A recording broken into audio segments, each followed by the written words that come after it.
मणिलाल एक बहुत ही मेहनती सौदागर था। वह दिन भर मन लगाकर काम करता और उसमें से जो भी उसे लाभ होता वह उसे एक पोटली में बांधकर शाम को घर लौट आता। उस पोटली में उसके सारे पैसे होते थे जो वह दिन भर कमाता था। वह अपनी दिन भर की कमाई अपने घर पर रखी हुई एक संदूक में रखता था। वह संदूक उसके बिस्तर से कुछ ही दूरी पर रखा हुआ होता। मणिलाल रोज अपनी धन की पोटली को उस संदूक में रख देता और उसमें ताला लगाकर छोड़ देता। फिर वह उस ताले को अपने तकिए के नीचे रखकर सो जाता। ऐसा वो रोज करता था। उसके संदूक में ढेर सारा धन था। एक दिन जब मणिलाल सुबह उठा तो उसने देखा कि उसके संदूक का ताला खुला हुआ था और उसके तकिए के नीचे रखी हुई चाबी गायब थी। तब वह तुरंत उठा और जाकर अपने संदूक को खोलकर देखा। संदूक के खोलते ही वह दंग रह गया। उसने देखा कि संदूक में रखा हुआ धन वह नहीं था। ऐसे में मणिलाल अपने सिपाहियों को आवाज लगाई, सिपाही सिपाही यहाँ आओ जल्दी। मणिलाल की आवाज सुनकर सिपाही तुरंत ही अंदर आए और उसने मणिलाल से पूछा, क्या बात है मालिक, ऐसा क्या हो गया है? क्या तुमने कल रात को किसी को यहाँ अंदर आते या बाहर जाते देखा है? मणिलाल ने सिपाही से पूछा। जी नहीं हुजूर, मैंने तो किसी को भी नहीं अंदर आते हुए देखा और ना ही किसी को बाहर जाते हुए देखा। लेकिन क्या हुआ है, आप चिंतित लग रहे हैं? सिपाही ने पूछा। मेरा पूरा धन चोरी हो गया है। मैंने अब तक जो भी कमाया था वह सब लुट गया। मैं पूरी तरह से बर्बाद हो चुका हूँ, मालिक ने रोते हुए सिपाही से कहा। ऐसे में सिपाही ने मणिलाल से कहा, आप चिंता ना करें मालिक, आप मदद के लिए बादशाह अकबर के पास जा सकते हैं और मुझे यकीन है कि वहाँ इस समस्या का निवारण जरूर कर देंगे। हाँ, तुम बिल्कुल सही कह रहे हो। मैं तुरंत ही बादशाह अकबर के पास जाता हूँ।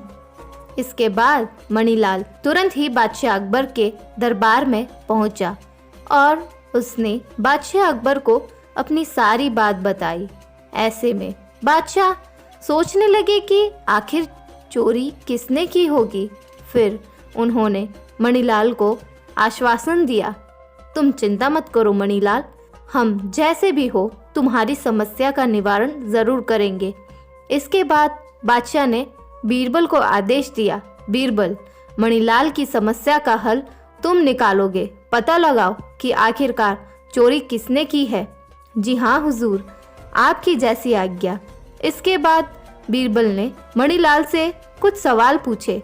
अच्छा, मुझे बताओ कि तुम्हारे घर में कौन कौन है जिस पर तुम्हें शक है? यहाँ सवाल सुनकर मणिराम ने बीरबल को जवाब दिया, हुजूर, मेरे घर में मेरे नौकर और सिपाही रहते हैं। वहाँ बहुत सालों से मेरी सेवा कर रहे हैं और वहाँ बहुत ही वफादार हैं। मुझे नहीं लगता कि उन्होंने किसी तरह की चोरी की होगी।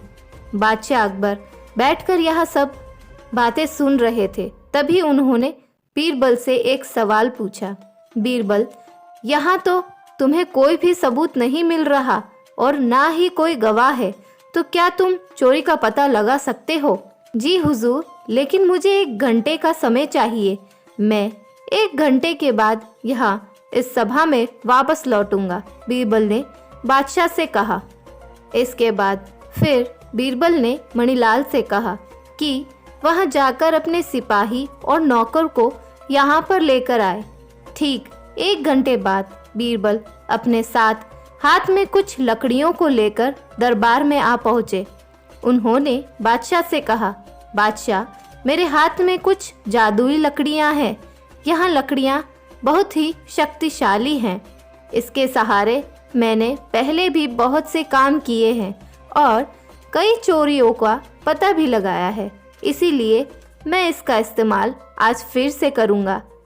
ऐसा कहने के बाद बीरबल ने एक एक लकड़ी नौकर और सिपाही के हाथ में दे दी। बीरबल ने सबको बताया कि इनमें से जो भी चोर होगा अगले दिन उसकी लकड़ी का माप बड़ा हो जाएगा और फिर हम उस लकड़ी को देखकर पता लगा लेंगे कि चोर कौन है। यहाँ बात सुनकर बादशाह अकबर ने बीरबल से पूछा, बीरबल, क्या तुम सच में ऐसा करना चाहते हो? जी जहाँपनाह, मुझे भरोसा है कि कल तक हम चोर का पता लगा ही लेंगे। यहाँ सब होने के बाद सब अपने घर वापस लौट आए। वहाँ दिन बीत गया। अगले दिन सारे के सारे लोग वापस सभा में उपस्थित हुए। वहाँ बीरबल, मणिलाल और मणिलाल के नौकर और सिपाही भी मौजूद थे। बीरबल ने नौकरों से और सिपाही से उस लकड़ी को लिया। फिर बीरबल ने कहा, जहाँपनाह, वहाँ चोर सिपाही है क्योंकि उसकी जो लकड़ी है वहाँ एक माप छोटी है। वहाँ चोर सिपाही है क्योंकि सिपाही ने सोचा कि उसकी लकड़ी एक माप बड़ी हो जाएगी, इसीलिए उसने अपनी लकड़ी एक माप छोटी करके काट दी। बीरबल की यह बात सुनकर वहाँ सिपाही तुरंत अपने घुटनों पर गिर गया और बादशाह अकबर से रहम की भीख मांगने लगा। बादशाह, मुझे माफ़ कर दीजिए, यह मेरी मजबूरी थी, वरना मैं चोरी नहीं करता। अभी तक वहाँ पैसे मैंने खर्च नहीं किए हैं। हर एक पैसा मैं अपने मालिक को लौटा दूंगा। और इस तरह से बीरबल ने उस चोर का पता लगाया। बीरबल की यहाँ समझदारी को देखकर बादशाह अकबर ने उसकी तारीफ की और उससे कहा, मानना पड़ेगा बीरबल, तुम बहुत ही समझदार हो। तुम्हारी समझदारी की वजह से ही हमने बहुत सारी समस्याएं दूर की है। मैं तुम जैसा रत्न पाकर बहुत ज्यादा खुश हूँ।